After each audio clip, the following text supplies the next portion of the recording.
Got a little BR hat on, check. Black hoodie on, check. Welcome to another marvelous episode. When I tell y'all it has been a day, it has been a day.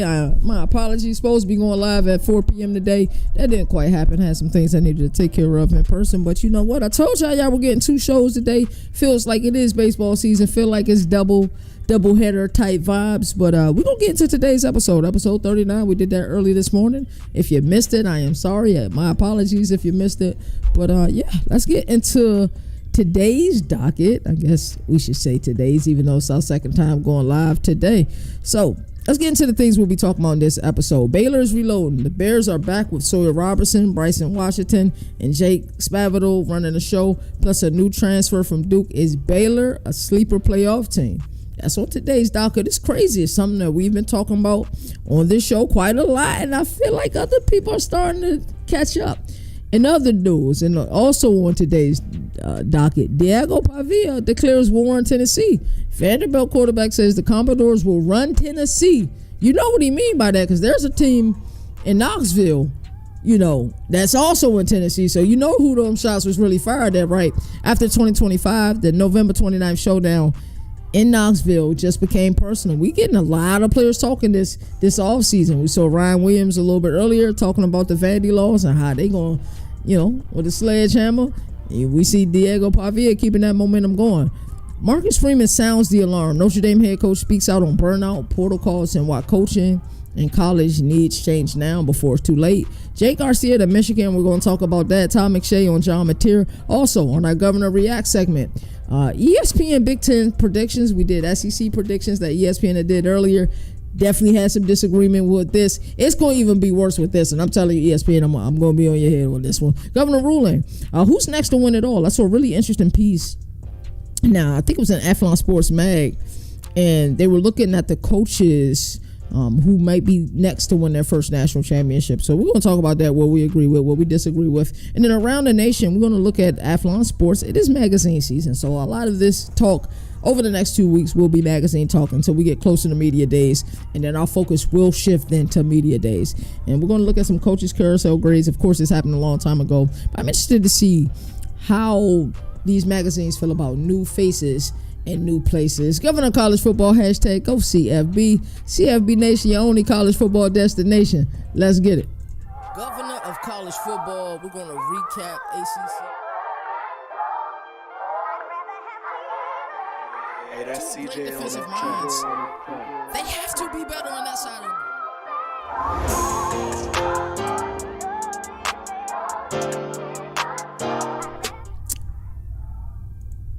It is Tuesday, 6/17. There has been so much going on in the wonderful world of college football. And I promise you, at this point, I truly love it. Like, we're so close. We are so close to the season, yet so far away. These media days are coming up. I'm so excited. I'm trying not to jump the gun and talk about it too soon. But as you guys know, we are credentialed for Big 12 Media Days. We'll be heading down to Frisco on July 7th. We're also credentialed for ACC Media Days. We're going there, and then we got to report to Toledo to start the docu-series, with their mini camp. So that's going to be really cool with their fall camp, actually. So we got so much to talk about, man. It's just so much to talk about. These shows, like I said, it's been harder and harder to like make this more succinct, like stand to that hour is getting close. And I remember when I first started, it felt like getting to that hour was so difficult. Now it doesn't quite feel that way. It feels like an hour is kind of easy when we think about it. So the team that I've been singing praises for, but for the better part of the last 3 weeks, is starting to get a lot of buzz. They're garnering a lot of buzz, and I like it because it's kind of good to see that, hey, some other publications that are well respected, as I fix the video that's currently on your screen, that they're really starting to see things kind of the way I see it. Of course, I have some takes that some would deem outlandish, and some people probably wouldn't agree with some of these takes, and that's okay, because I think that's the beauty of creating content in the college football sphere, is that we are not going to think alike. We're talking about 132 teams, 68 of which that are in the Power 4 conferences, and 68 of which then a group of 5 conferences. And then when you start to think about affiliations and, the school that you went to, your alma mater and all of that stuff, of course there's going to naturally be disagreements, but it's kind of cool to see something that I thought that I was kind of holding on to for a while, like, I really like the Sawyer Robertson kid. I really like Baylor, and I kind of want to say they're going to win the Big 12, but seeing other publications say it and see them get the respect that they're garner and that they've earned based on their play from last year, it's really cool to see. So let's just start with that. Baylor is quietly loading the clip for 2025. Call it what you want, resurgence, reload, revenge tour, but Baylor is trending up after a bounce back year in 2024. An anonymous Big 12 coach told Athlon that the Bears could turn a corner and could be one of the best offenses in the nation. The 2 reasons: Sawyer Robertson and Bryson Washington. And don't forget about offensive coordinator Jake Spavital, who breathed life into a stagnant attack. Even with ESPN's FPI predicting 7.2 wins and a 5th place Big 12 finish, the Bears open up with Auburn on August 29th and host the reigning champ Arizona State on September 20th. 2 games that could blow the roof off this narrative. They just added an important portal piece, but to see that people are starting to say, hey, this Baylor team is going to be really good, I'm excited about that. In other news, and also on today's docket, Diego Pavia just took the state of Tennessee personally. I like this. This is good for college football. These rivalries matter now. When rivalries become one-sided, I think sometimes we take away from that rivalry, because it is a rivalry between Vanderbilt and Tennessee, and that rivalry has become one-sided, so we don't even look at it as the rivalry that it should be, if we're being honest, right? We kind of look at it as an afterthought. Well, Tennessee kind of dominates that. It's kind of how we felt about the Dallas Cowboys and Washington Redskins, and they were called the Redskins at that time, so I feel comfortable in saying it. We looked at that rivalry as one-sided because how dominant the Cowboys were in the 90s with that. So it's a rivalry. Diego Pavia, I think he's just here to remind people, hey, I know you think what happened last year with us and being bowl eligible was a fluke, but I'm here to tell you guys that it absolutely wasn't a fluke. So that's exciting to see, and he's taking this thing personally, and I like it. He just threw a haymaker at Busted with the Boys, proclaiming Vanderbilt is going to run Tennessee after this year. He pointed to Nashville, NIL, and his belief that 2025 would change the power structure in the state. I like this. This is good. Like, why Tennessee ain't worried about them, but they do match up in Knoxville November 29th. That'll be one of those games that I really want to see. And I wish he had said this when we were doing our revenge tour segment, when we went around the nation and looking at, coaches or players who kind of were going to be on a revenge tour in 2025. So this was cool to see. Marcus Freeman wants to fix the coaching grind. I believe they're already headed in the right path as it pertains to the coaching grind. And I feel that way because I think a lot of coaches are starting to kind of really get to this idea that there just needs to be one portal window, and that portal window needs to be, either near the national championship or right after the national championship. But coaches are starting to be one on this belief. Like, it is difficult when you think about, already, we done played our regular season, now we got early signing day. Who did I have on my roster that's going to end up flipping? Then I got to worry about retaining players on my roster, because a lot of these players are going to want to enter the portal. It's really difficult, and a lot happens in such a short period of time. When you look at like that 3rd week of December to February 1st or so, before National Signing Day, it is a crazy time period. So Marcus Freeman isn't just worried about wins. He's trying to save the coaching profession from burnout.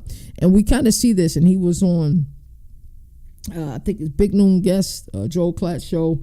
I did not see the interview, but I saw the story that's something that came from this interview.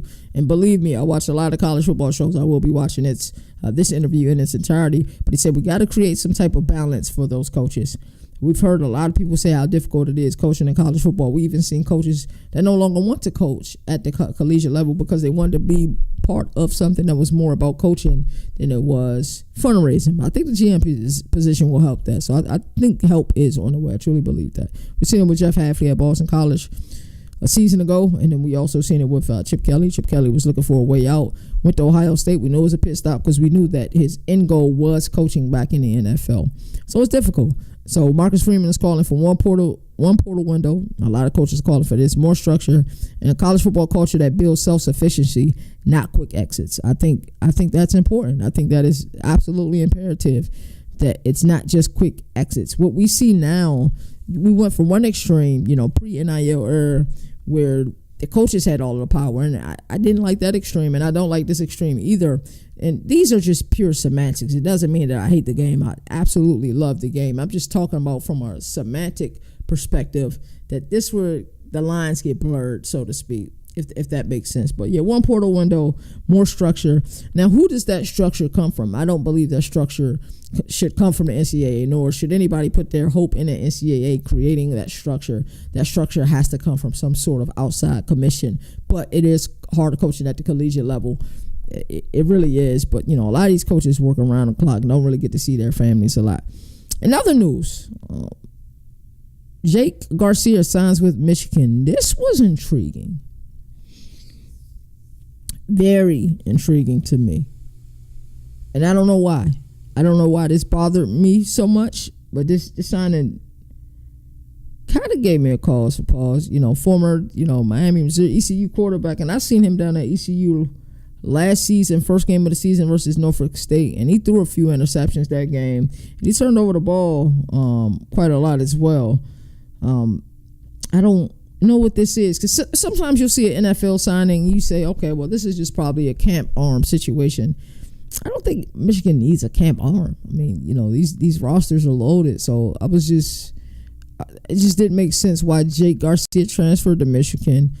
I'm thinking 100% that Underwood is the guy. This one just, I don't know.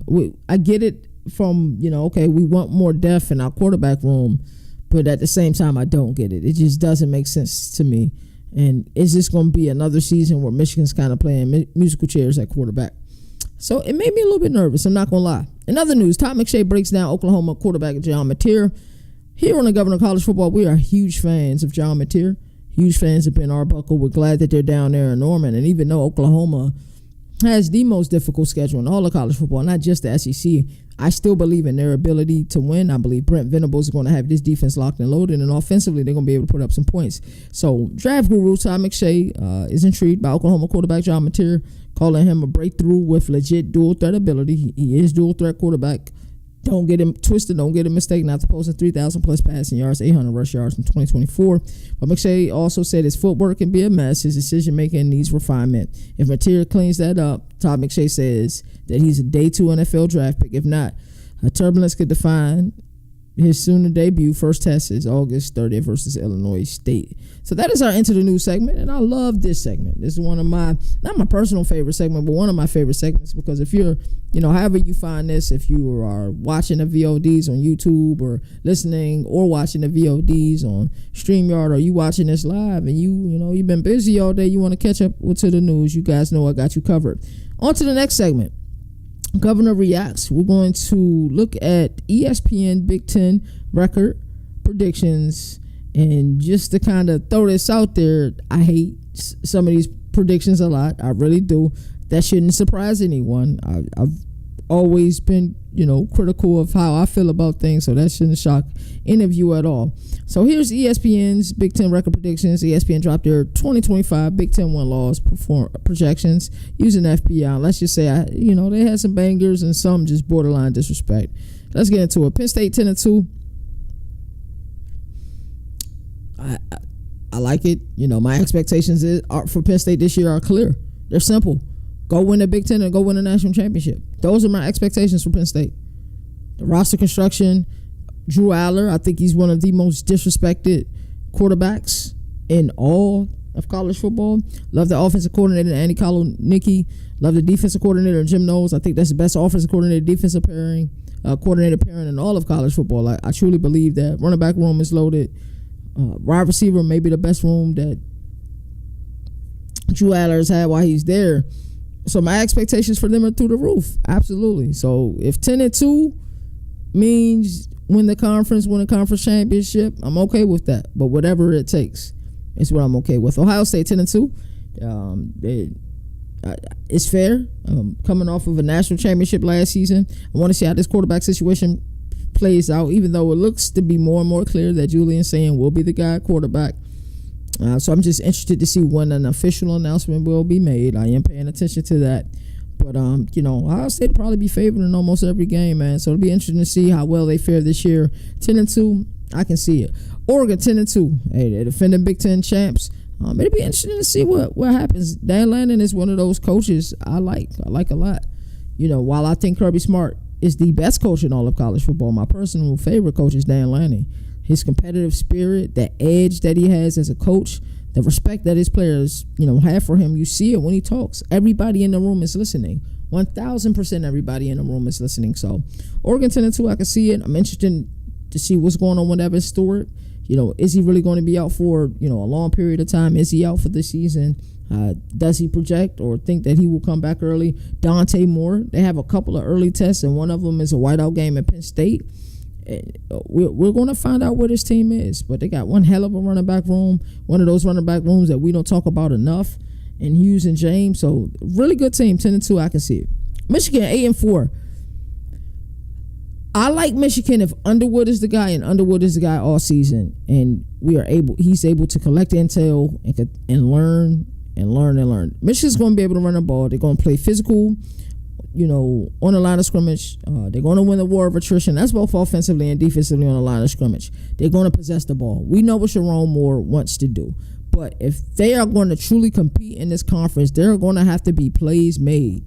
I promise you, they're going to have to be plays made down the field. This can't be what we seen in those wins versus Penn State that we saw in 2023, and then the win against, what was the other team, against Ohio State 2023, and the ugly game that they won it against Ohio State in 2024 as well. But they're going to have to stretch the field. They're going to have to be able to pass the ball. And the thing that Harbaugh was able to do, and even though at times he would become, run heavy, they had supreme balance. They did have J.J. McCarthy back there, and when it was time for him to make plays, he was able to make plays. I feel like the last, season under Sherrone Moore, they became, one-dimensional. It's interesting to see what this looks like, when Sherrone Moore goes on a self-imposed, sanction where he's going to miss a couple of games. That'll be interesting. USC at 8-4. I think if there's a team that a lot of people are sleeping on, it's USC. I still have full belief in Lincoln Riley. I think Lincoln Riley is one of the most disrespected coaches in the sport. I truly feel that way. I don't know why he's so disrespected. I don't know why he's so disliked. If somebody can explain it to me in a way that logically makes sense, and that's from an X's and O's perspective purely, I think maybe I will get it. But purely from an X and O's perspective, he's still one of the most brilliant minds in the sport. And you see his imprint all across America. You look at Gary Riley's offense. Yes, it is different from Clemson's offense. Yes, they both run an air raid. It's different. You look at Ben Arbuckle's system. Yeah, it's the air raid. It's a lot of this is influenced by Lincoln Riley. Like, let's be real. Let's give that man his just due. So if somebody can explain it to me in a way that is logical from an X's and O's perspective and tell me why Lincoln Riley isn't as great as a coach as I think he is, I am all ears. So if anybody wants to come on and send me a DM, if you want to come on the show and you feel like you can explain it in a way that is logical and from an X and O perspective, hey, send me a DM. You want to be on the show? I am going to do a guest series coming up very soon, probably within the next couple of weeks before media days. I want to, every day of the week we have a theme show. I know I'm getting my guy Brad, that is Governor of College Football, recruiting czar. He's going to come on here and talk about recruiting. Recruiting is not my wheelhouse. I do pay attention to recruiting, but so much movement happens that, until you arrive as an early enrollee on campus and people are talking about you and the sources that I trust and deemed imperative and important, hey, man, I'm not paying attention. Nebraska at 7-5. Do we feel like they're kind of low on Nebraska? We know what Matt Rule does in year 3, and I've heard people that I really respect, people like my dog Nino. Nino is high on Nebraska this year. He say, hey, look at what Matt Rule has done year 3 at his previous stops. And you look at it and you say, yeah, it's been damn good, right? So 7-5, that projection is probably low for most people. I would say it's a little low, but I will say it's appropriate. I can see them at 7-5. I could also see them at 8-4. 7-5 for Indiana. Now, some people are going to feel offended by this. But, hold on now. I know we were dog walked by Notre Dame in the opening round of the college football playoff, but hell, we did win a lot of ball games last year. And even in some of the games that we lost, they weren't necessarily blowouts, even though you kind of categorize them as that. Kirk Cignetti did really well year 1. Mike Shanahan, still his offensive coordinator, got a good guy quarterback, and Fernando Mendoza. I like that fit. Tino Sinceri, who was their passing game coordinator, because they had a co-coordinator with Mike Shanahan and Tino Sinceri. Tino Sinceri is now at UCLA. So Indiana at 7-5 is fitting. I think people will get upset about that. I think just naturally, there's the reason why a lot of us say sophomore slump, whether we're talking about a player or we're talking about a coach. It doesn't matter. The entity of a sophomore slump exists because it happens. So I think there will be a sophomore slump. Doesn't mean that they're bad or trending in a wrong direction. It's just hard to win when you're in a conference like this. Washington 7-5, middle of the road. I can see them being better. I can see them being worse. I'm not mad at that. Same thing with Minnesota. I can see Minnesota being better. I can see Minnesota being worse. This is where I started to get upset. Y'all got Illinois to fight Illini at 6-6? ESPN, no. Like, what are you thinking? This is stupid. That's a horrible take. That's a terrible take, ESPN. You lose credibility when you start doing stuff like this. First, earlier, if you caught the morning show that I did this morning, they had Florida going 6-6 this year. How? Now y'all got Illinois going 6-6? Luke Altmaier, Barry Lundy Jr., one of the best offensive quarterback combination there is in college football. And the connection that these two guys have. Brett Bielema, has he not shown that he's worthy? He's a worthy head coach, and what he's building in Champaign is real. I know that they've lost some production in the wide receiver room with Franklin and Pat Bryant, but damn, bro, 6-6? That's crazy. Brett Bielema is really building something. He's building one hell of a recruiting pipeline as well. But ESPN got pipe dreams if they think that Illinois is doing anything worse than 8-4. You got pipe dreams. I got Illinois in my college football playoff. 6-6 is bogus. It's 100% bogus. That's crazy, bro. Illinois, y'all deserve better. And I just want ESPN and Illinois and the fans in Champaign to know that I'm going to be on the right side of history. 6-6 is crazy.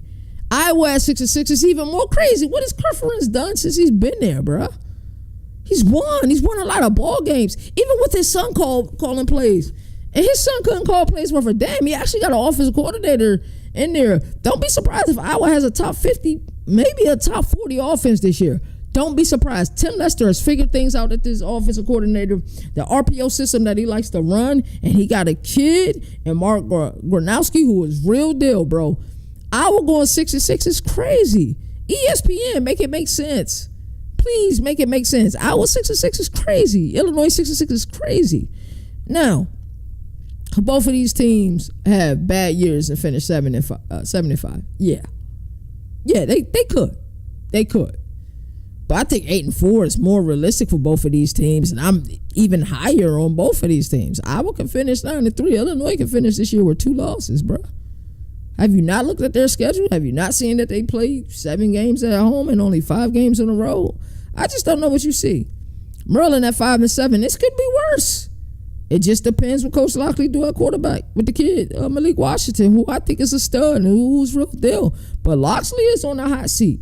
And I hate to say it because I've been around, the Terrapin program for a long time now, even before I was ever a credentialed media member. But you look at how much I've been around this team. I was at the spring game in 2023. I didn't go to the spring game this year, but I went to a few games last year, watched games from the sideline. I watched the game between Maryland and USC last year where USC blew the lead, and Maryland was able to win the game. But I think 5-7 may be high for Maryland. And that's crazy because I'm around that program a lot. 5-7 for Rutgers. It depends how you feel about Rutgers. Where's this Yano team at? They should be bowl eligible, but it depends. Wisconsin at 5-7. Wisconsin is the only team in the toughest schedules in college football in the top 10 that's not an SEC team. Their schedule is tough. I think 5-7 is fitting, and even though I believe in Luke Fickell, huge fan of his, they're changing their offense back to what they do well. They got the offense coordinator Jeff Grimes, kid from Kansas. Phil Longo is now a head coach in the Conference USA now. So things have changed. They have a really tough schedule, but can he do what Billy Napier did last year? Billy Edwards Jr. is their quarterback. I'm a huge fan of his. I just don't know. I don't like UCLA being 5-7. If I just said all of these wonderful, marvelous things about what Indiana was able to do with Curtis Rourke at their quarterback, and I know that the main play caller was Mike Shanahan, but the passing game coordinator was Tino Sinceri. Tino Sinceri is a former quarterback. He played at Pitt, and when you have a former quarterback as your offensive coordinator, I tell you, it makes things easier because they understand what the hell you're going through, even though they played in a different era. Nico Iamaleava, I promise you, I promise you, he gonna prove some people wrong. And don't be surprised. This gonna really piss a lot of people off. But I don't care, because I'm here to give great takes. I don't give a damn about anything else. Do not be surprised if UCLA, and I'm saying this loud, if UCLA have a better record than USC. Don't be surprised. You're looking in the Big Ten, you're like, how the hell is UCLA 8-4, 7-5? I think Tennessee will be 7-5 this year. I think UCLA can legitimately, if they win some games they're not supposed to win, they can legitimately be on the cusp. They can be 7-5 or 8-4. They're going to win some ball games. I think Deshaun Foster learned a lot in year one. The lame duck period. We don't talk about the lame duck period enough. We really don't. And when we hear the verbiage, we think about it as it pertains to the president of the United States. But in the realm I'm talking about, it's about when a coach don't give a damn. And Chip Kelly, well, I think he's a phenomenal coach.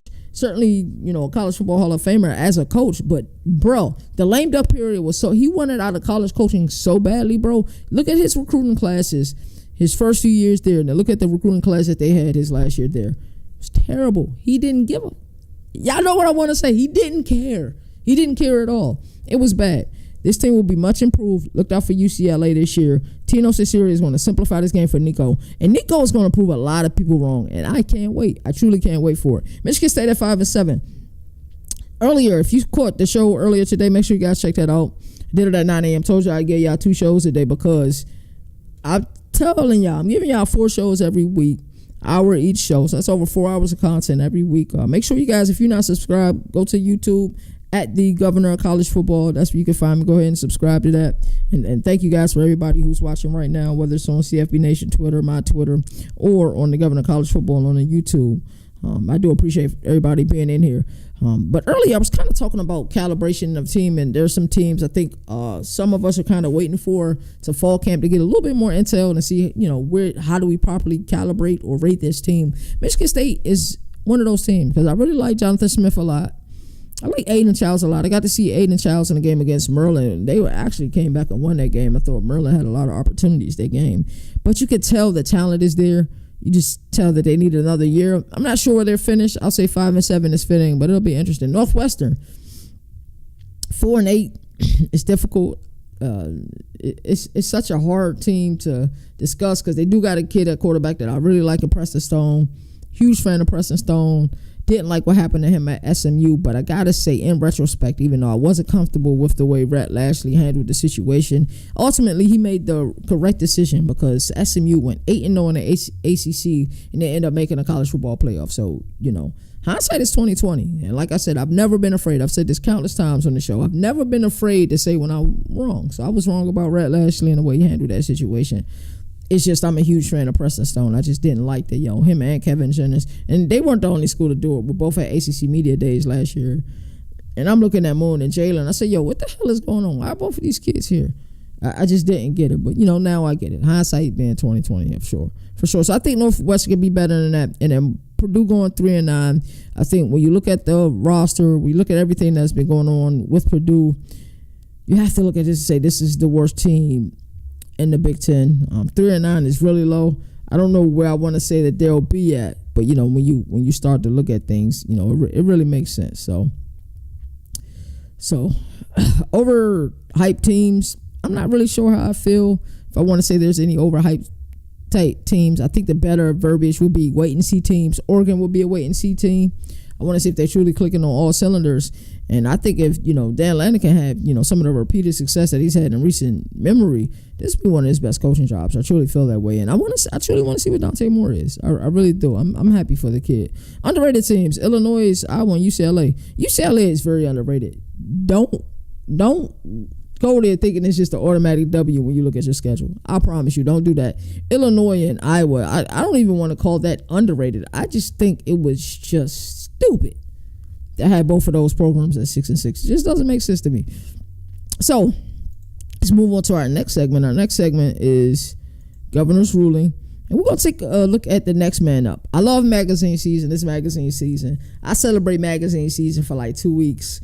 Got Phil Steele mag, got that digitally. I'm going to call Barnes & Noble after I finish this episode and go cop the physical copy of it. I should have just ordered it. I don't know why I didn't. Also got Lindy Sports Mag, Athlon Sports Mag. A lot of traveling to do with all of these college football media events coming up. over the next month. So these magazines will be a saving grace. And even though I've looked at them front to back to front, it still may be something that I didn't pick up before. So that's why I love magazine season. So I think Athlon Sports did a really great piece on what coaches have the ability to win their first national championship. We're going to take a look at this list, kind of add some satire or some discussion here and there. Let's look at the types of coaches most likely to win their first national championship in 2025. They break this down in tiers, and I think it's really cool. Number 1, they got Steve Sarkisian, Texas. This is Athlon's pick. Longhorns are knocking back-to-back college football playoff appearances. Arch Manning at quarterback, roster deeper than ever. Sark is sitting in pole position. Really got to like Texas. Did my post-spring top 25. Texas did end up coming in at number 1. We'll have to see what happens during fall camp. I'm not sure they'll come in at number 1 because I do think, in retrospect, that Clemson probably has not only one of the best teams in college football, they also have the best pathway. You look at that.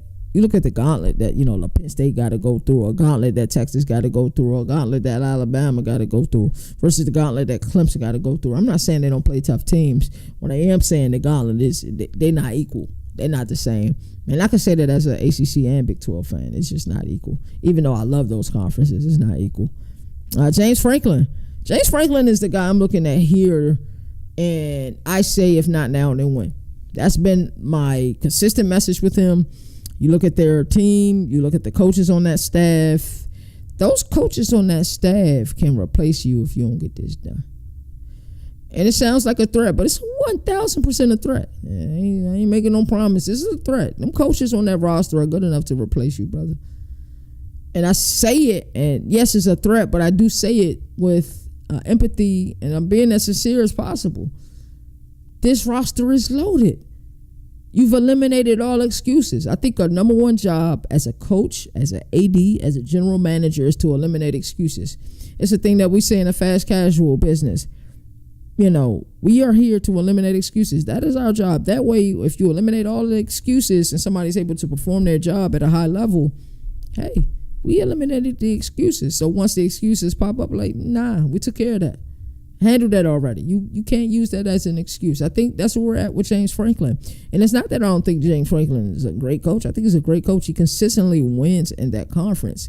But some of the hesitancy I feel with people, and not just me, with a lot of people, they feel like, alrighty, when are we going to put everything on the line? When are we going to take that shot that we typically wouldn't take? But we're going to take it early in the game to let this team know we're not playing. When are we going to go for it on 4th down? When is that, we almost had a mantra that Penn State has had, under James Franklin? When does that go away and we say, nah, we're going to go take it? Not know we almost had them. Yeah, we about to take this right now, and ain't nothing you can do about it. When do we have that? That's kind of the question that I propose to everybody. Just speaking candidly. Alrighty. And number 3, Dan Lanning. Dan Lanning could have been 1, 2, or 3 on this list, to be honest with you. Last year's number 1 Steve got steamrolled. I hate that I use that verbiage, but yeah, Ohio State puts hands and feet upon them. They didn't draw the best card. I think the current system that we have would have probably suited them a little bit better with the straight seating format versus the auto bid format, but it doesn't matter. By the time you get to the playoffs, everybody undefeated, everybody's 0-0, and you got to go win. So that's what they should have done. They should have gone when it didn't happen. But like I said, Dan Lanning is my favorite coach in all of college football. Kirby Smart is the best coach in all of college football. But I'm still a huge Dan Lanning fan. So they have him number 3 on the list. Marcus Freeman, Notre Dame. I think it has become so natural as fans to kind of hate on Notre Dame. And I don't know if it's the NBC deal or the prestige or the play like a champion that makes people kind of want to hate on Notre Dame, or the fact that they're independent and they play their own schedule. And some people take issue with that because they don't go through the gauntlets other people go through. I look at Marcus Freeman. I said he did one hell of a job coaching last year. He went and got a stud and offensive coordinator. And I think all defensive coaches, when you look at, defensive coaches or defensive coordinators who become head coaches, I think sometimes you'll see the guys who get afraid, like, yo, should I bring too big of a stud here, offensive coordinator, because he could possibly take my job? I think that's what people with loser mentalities think. But I think if you're a stud defensive coordinator, go and get you a stud offensive coordinator. Go do what Brent Venables did this year and go get you a Ben Arbuckle. Go do what Mike Elko did last season and go get you a Colin Klein. He was able to take him from his alma mater. Go do what a Marcus Freeman did and go get who was the best, arguably the offensive coordinator the previous 2 years, because he had the number one offenses at Mike Denbrock, and look at what he did in LSU with Jaden Daniels in them. So I think elite defense coordinators who become head coaches go get you a stud offensive coordinator. I think that's number one. And it's crazy that Mike Denbrock, all the points they was able to score at LSU and how they did it, most of which was through a dual threat quarterback in a passing game. Last year it was with physicality in a run game. Mike Denbrock was able to kind of be a chameleon. Alrighty, the defense is the strength of this team. So is our running game. Let's possess the ball. Let's play elite defense. And I'm not going to put our defense in bad decisions, because I know what? If we got to punt the ball, our defense is going to get the ball back. So Marcus Freeman deserves to be on this list. And some of the hate is truly unwarranted. I remember early in his tenure, there were some games that they lost that they had absolutely no business losing. And it happens in the sport. So now some of the hate for Notre Dame, like I said, I think some people just get sick of. Sick of the brand, sick of them being independent, then them not being a part of the conference, them kind of doing what they want to do, breaking their own rules, having their own TV deal. It is what it is. They're Notre Dame. They're the Fighting Irish. When the Fighting Irish are better, the sport is better. I don't care what anybody says. They're just one of those classic programs. They are one of the blue bloods of the sport. You can disagree with me all you want, but they are. Go do your research. That's all I got to say. Brian Kelly at 5. The same way I feel about James Franklin is the same way I feel about Brian Kelly. When is he going to make a playoff appearance down in Baton Rouge? Kind of question I have. You look at this roster. I said this before. I think they'll be one of the most utilized teams. I don't know if EA will ever release that. They'll be one of the most utilized teams in college football 26. This team is loaded offensively and defensively. So when do we start saying, hey, there's no excuses. You got the roster construction. You got a guy quarterback who I believe in, Garrett Nussmeier, that can win a Heisman. That can lead you to the promised land. You got the wide receiver room. You got Durham at running back. We've eliminated the excuses. It's time to go perform. If LSU don't make a college football playoff this year, something has went wrong. And while he'll probably stay because Brian Kelly can recruit, what his offense is always going to look like. They're going to have the ability to put up points, and he'll keep some of the boosters happy. But I think some of them are going to say, yo, wait a minute. Where's this execution at? Where's this production at? I think that's what we'll start getting a lot of people saying, if we're being honest, right? Another guy on this list coming at number 6, Kalen DeBoer. Huge Kalen DeBoer fan. I really like Kalen DeBoer a lot.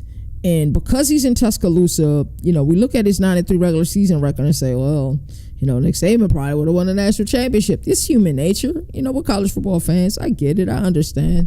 But, year one, coming from the Pac-12, having not a mass exodus, but a semi-mass exodus after, Alabama lost to Michigan in the 2023 college football playoff. And come in here thinking you have Kalen DeBoer as your offensive coordinator, end up being Nick Sheridan. They had some games that they should have won last year. The Vandy game, the Oklahoma game, those are games that continue to go back to.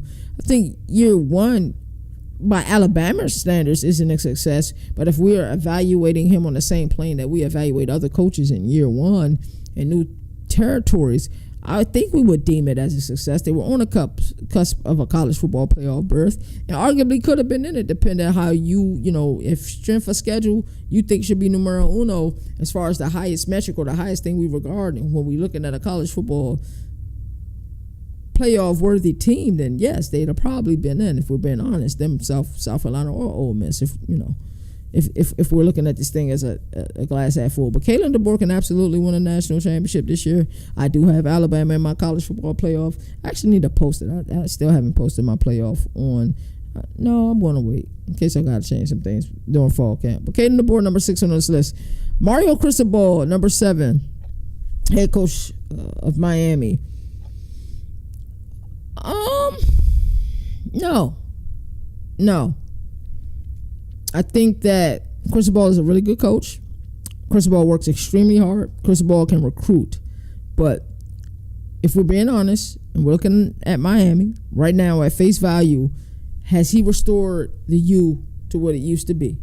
Now, because we know how dominant these teams used to be, how good these teams were. Now, last year, by everyone else's standards, maybe, I don't know if it's the standards or expectations of Coral Gables, how they were feeling, but in my humble opinion, they underwhelmed last season. Miami should have been in the college football playoff last year. Damian Martinez at running back, Isaiah Horton at wide receiver, Xavier Restrepo at wide receiver, Cam Ward at your quarterback. Bro, you should have been in the playoffs. You controlled your own destiny. You won against Syracuse, you're in. And there was other games that they could have possibly lost, but they ended up winning. And those games to talk about is the Virginia Tech game and the Cal game. So I look at Mario Cristobal, I look at this Miami team, and I look at the roster construction. I say, yes, this guy's been able to recruit crazy. And not just in high school either. He's been able to recruit via the portal as well. But then I started to get that same feeling with James Franklin. That same feeling, that I got with Brian Kelly. If not now, then when? You did a great job in the portal going to go get a guy like Carson Beck. Is Carson Beck going to lead you to the promised land? So when I'm looking at the names on this list, and I say, can Miami win the national championship this year? My answer is no. And that's going to be upsetting to some people. But I didn't get into this type of content to, bring this type of show to you all 4 days a week, to not be honest, to not be transparent. It's just how I'm feeling right now. Lane Kiffin, I'm a huge Lane Kiffin fan. Ole Miss, I had them winning it all last year. I know, y'all can clown me. But I had Ole Miss with it all last year. But to me, the game against Kentucky, the game against Florida calls Ole Miss. But if you looked at Ole Miss after they beat Georgia and the way that they beat Georgia last season, after that game, I said, I think I'm right. I think this might be the best team in all of college football. Even with that, I think they had the Kentucky loss on their record at that point. But that Florida loss was really upsetting for me as a person, because when we make these takes, I think a lot of times people don't want to admit this, but when we make a take, we want it to happen. Like, Ole Miss making the playoff last year wasn't my worst take. It was, a take that I was confident in. Virginia Tech making the playoff was probably my worst take last year. But looking at their return to production that they brought in a season ago, and Kyron Jones, I expect them to be right there with, Shador Sanders of the world and the Cam Wards of the world. They all work out and hung out and joked around and stuff. It's just Virginia Tech underwhelmed last year. And then I look at, a take like I had last year with Kyle McCord. I said he would be a top 5 passer last year. He led all of college football in passing yardage. So, you have your good takes, you have your bad takes. But I like Lane Kiffin a lot. I'm starting to hear a lot about this Austin Simmons kid. I can't wait for fall camp. I want to hear more about this kid. It's almost feeling like that the Cain and Sable thing from the movie The Program. I reference that movie a lot because it's my favorite sports movie. I don't know if I should say sports movie ever, but it's my favorite football movie ever, if that makes sense. Josh Heupel at Tennessee at 9. Where are you guys at with Tennessee? ESPN, answer this in the chat, comment, wherever you watching this on. Answer this. How do you rate Tennessee this year? Am I low on Tennessee? Like, somebody look me right now while we watching this and tell me, am I underrating Tennessee? Am I underrating the aspect of what's been built in Knoxville and the whole mantra of the team of we? Am I underrating that? Like, I feel like the losses that they have in the Dylan Sampson, some of the losses that they had in the wide receiver room, losing Nico Iamaleava, not getting an upgrade at quarterback, they definitely got a downgrade at quarterback. Is Joey Aguilar going to be the guy quarterback? Is it going to be Jake Merklinger? I just have so many questions about this team and a scheme that is so based on a quarterback with dual threat ability and spacing and being able to space and pace, to be able to stretch the field. And if we like the numbers, it's a numbers game. That's all the Art Brow system is. I know a lot of people call it a veer shoot. I call it the Art Brow system. It's about space. Like, if we space them out and the numbers say run, we going to run. That's how running backs been able to have so much success in that Art Brow's or veer and shoot system, whatever you like to call it. I just don't see it. I don't see why Tennessee is rated as high as they are. So ESPN had them at 9-3, but then turn around, I have Iowa 6-6 and Illinois at 6-6. I got some questions, man. I got a lot of questions. I'm not sure. Sherrone Moore, 10 at Michigan. How do you guys rate Michigan's season last year? I didn't like the musical chairs at quarterback. I didn't like their inability to pass the ball last year. But were they physical up front on the line of scrimmage? Absolutely. They were. They 100% were. So he's at 10. So like I said, Also included in this, they brought in some long shots. So we'll recap who the contenders were. Of course, it's Sarkisian, Lanning, Franklin, Moore, and Cristobal per Athlon, not me. On the cusp, Brian Kelly, Kayla DeBoer, Heupel, Marcus Freeman, and Lane Kiffin. The long shots. So this is kind of the second tier that they had. And I'm glad they included this. Shane Beamer, South Carolina. I believe ESPN had South Carolina going 7-5 this year. To me, that would be a disappointing season. I think they should be again on the cusp of making a college football playoff. I didn't have them in my personal college football playoff, but they should be on the cusp. I believe the talent is there. We've seen the type of talent they've been able to produce defensively. They've been able to put players in the NFL. Lenore Sellers is my CTV. It'll be interesting to see. Brett Bielema. I'm a huge Brett Bielema fan. I like what he's doing. This is tier 2. Kirk Signetti. Like what he did last year. Kenny Dillingham at Arizona State, one of the most infectious coaches in all of college football, man. He's like the frat guy, the cool frat guy. That's what Kenny Dillingham is. Mike Elko, Texas A&M, and Billy Napier definitely deserves to be on this list. Matt Rule's on this list. We always talk about this year 3. Lincoln Riley is on this list as well. So, like I said, I like Brett Bielema a lot. Shane Beamer wouldn't be bad on this list either. So let's go around the nation. Before we get that, should we go to, we're not even going to commercial break. We're going to go straight to around the nation. Athlon Sport coaching carousel grades. I think the only thing about magazine season is like the timing of it all, because a lot of people have already put their grades out and, how they feel about the coaching carousel grades. But I thought it's important. It's magazine season. We're going to go over magazine stuff. So we'll look at Athlon Sports coaching carousel grades. Let me know how you feel about some of these grades down in the comments section. So Athlon Sports dropped grades for all 28 new FBS coaches in 2025, and the storylines are wild. Let's get straight to it. Rich Rodriguez, that grade was an A+. It's something about the second time around, bro. It's something interesting about the second time around. Like you look at, how a first-time parent reacts versus how a second-time parent reacts. But seeing Rich Rodriguez back in Morgantown, for anybody who's old enough to remember his first stint there, it gave you a good feeling. You just felt real good to see that a lot of the players have come back and they're a part of the coaching staff. A guy like Pat White. Pat White is definitely high on my list for my favorite college football players of all time. So I like the hire. Full circle energy. Rich Rod returns home to finish what he started. Isn't a feel-good hire. It's a win-now hire with teeth. Morgantown's got a pulse again. Bronco Mendenhall, Utah State, grade A+, back to the mountains, double-digit wins. This is interesting. Bill Belichick, North Carolina, grade A. UNC went and got Bill, man. Arguably the GOAT coach in the NFL. He got active too. He started working there. I know a lot of the storylines is about the age of his girlfriend. Yo, we talk college football, bro. I don't care about that. I don't even know why we be talking about that type of stuff. You know what I'm saying? But I guess it is what it is. Barry Odom, Purdue, grade A. Great hire. We saw what he was able to do. He's back in the Big Ten ground. We saw what he was able to do at UNLV last season. So they gave them an A for that hire. Dan Mullen, this was a sneaky good hire. I didn't like the way Dan Mullen was treated in Gainesville. I like this UNLV team a lot. I think he's going to get a lot out of Alex Orji. Jaden Thomas is a running back that I've been talking up that I don't feel like a lot of people have been talking up. They're sneaky good. I truly think I know a lot of people high on Boise State still. And Maddox Madsen is there. And yes, of course, we believe in what Coach Danielson can do. But I like UNLV. Give me them. Charles Huff, Southern Miss is grade A.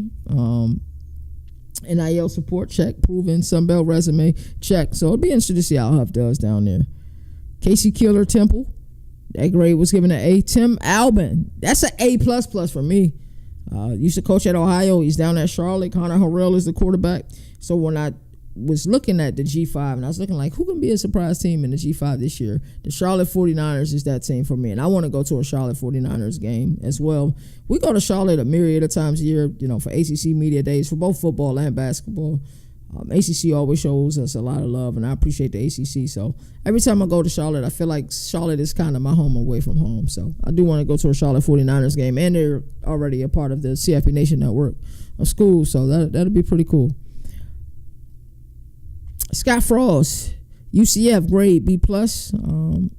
Frost, you got the similar feeling to Rich Rod, but how his tenure ended in Lincoln, I think, if you remember that time period, or you were watching college football during this time period, and you remember when X was called Twitter, how crazy it was, week 0 game, we got week 0, we got Nebraska, we got Northwestern, and we just saw a complete meltdown by Nebraska, and we watched what ended up being the beginning of the end for Scott Frost. And I just remember being new to the college football realm at that time period, and watching and seeing what everybody was talking about.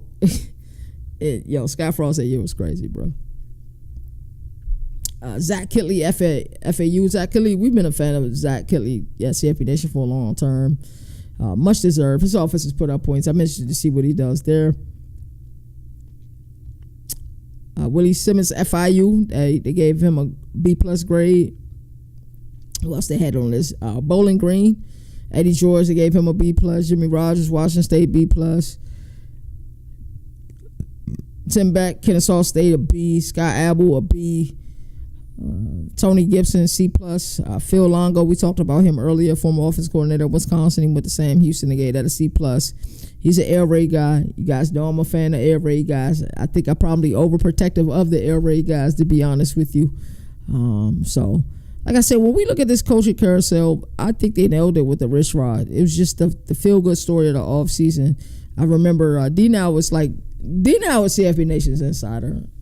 The cat's out of the bag, D-Now. So if you start getting DMs, my bad, brother, but the cat's out of the bag. So when I want to know something, D-Now's who I go to, and D-Now called this one from jump. And yeah, Rich Rod, really feel-good story. Bill Belichick going to North Carolina. I think Bill Belichick was tired of the good old boy ways of the NFL, and I think he just wanted to feel that exuberance, that the feeling of being youthful, and him going back to North Carolina. Going to North Carolina. I think it's gonna be great for them. And will they be able to compete year one at ACC? I can't wait to see him at ACC Media Days this year.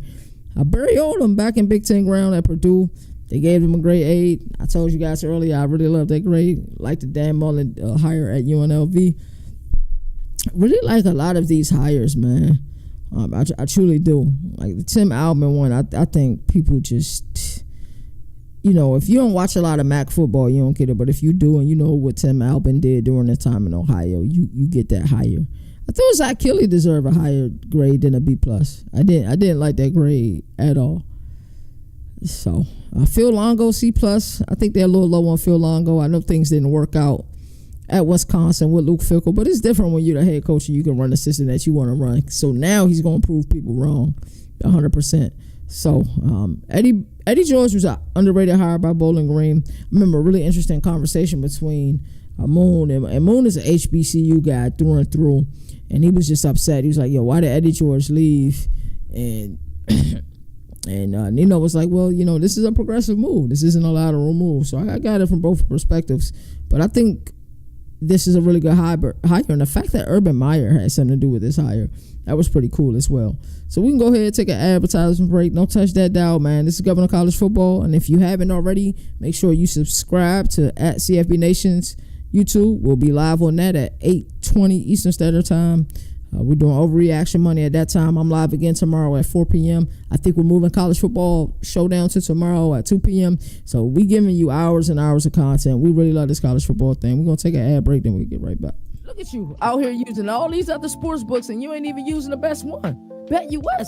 Get 125% match bonus when you use the promo code CFB Nation. Yeah, you heard me correctly. 125% match bonus on your first deposit using that code CFB Nation. We know that college football is in the offseason, even though we don't celebrate that. CFB Nation, we do college football 24/7. But there are plenty of things for you guys to bet on. Who will have the most wins? OKC Thunder or Cleveland Cavaliers? Can Luka and LeBron make it all mesh to make it to the play-in tournament? Maybe you're a college basketball guy ready to risk it all for Florida to make it to the big dance. Basketball isn't for you? Maybe you're a football guy. Well, BetUS got you covered with this year's UEFA Championship. Can Liverpool or Barcelona win it all? Will Erling Haaland or Harry Kane lead their teams to victory? May is going to get popping when the Kentucky Derby hits town.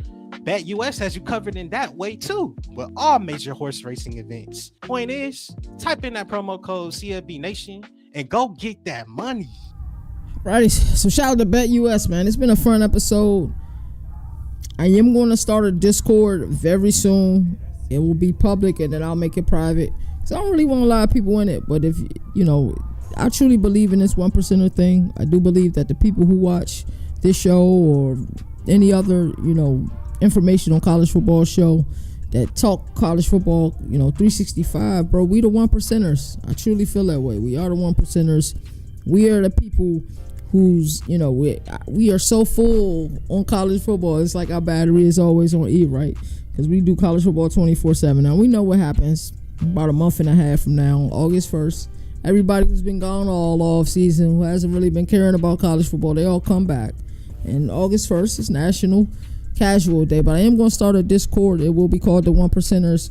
I do got merch in the works, but I want the merch done properly. I don't want it sourced through another company. I want to go through a company that I know and I respect and that's reputable, and we're gonna chop it up like that. So I got some designs, I got some shirts on the way. I should have those shirts before we go to Big 12 Media Days, so be on the lookout for that. Be on the lookout for the Discord server. Another fun episode, went live twice today. My apologies about not going live at 4 p.m.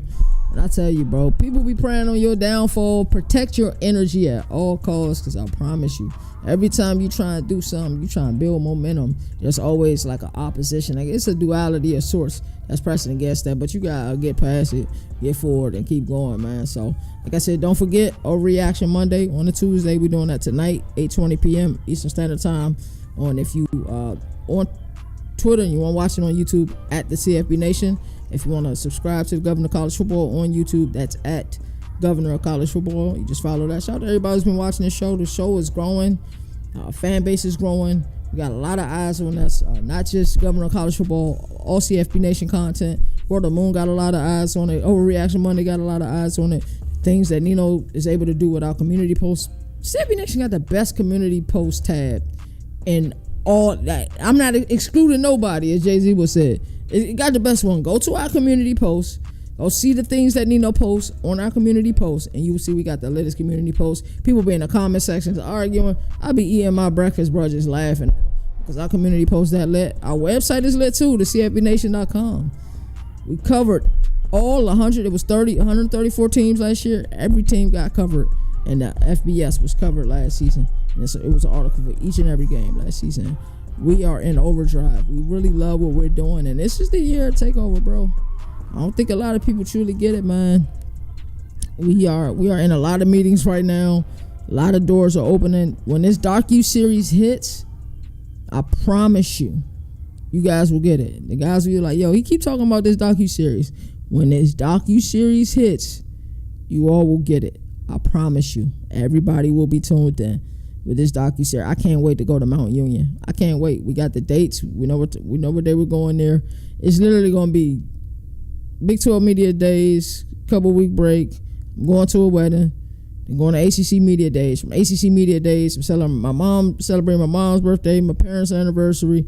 Then boom, we off to Mount Union for that. So I'm ready for that. We're bringing you guys a lot of exciting content, man. And I'm telling you, there's a lot of beautiful things in the works. As I always like to say, there are no more victories in a sport that survive in advance. That's why college football has the greatest regular season. And until next time, that's tomorrow, 4 p.m. Eastern Standard Time. You all take care, man. I appreciate each and every one of you. One. Governor of College Football, we're going to recap ACC. Hey, that's CJ Defensive minds. They have to be better on that side of the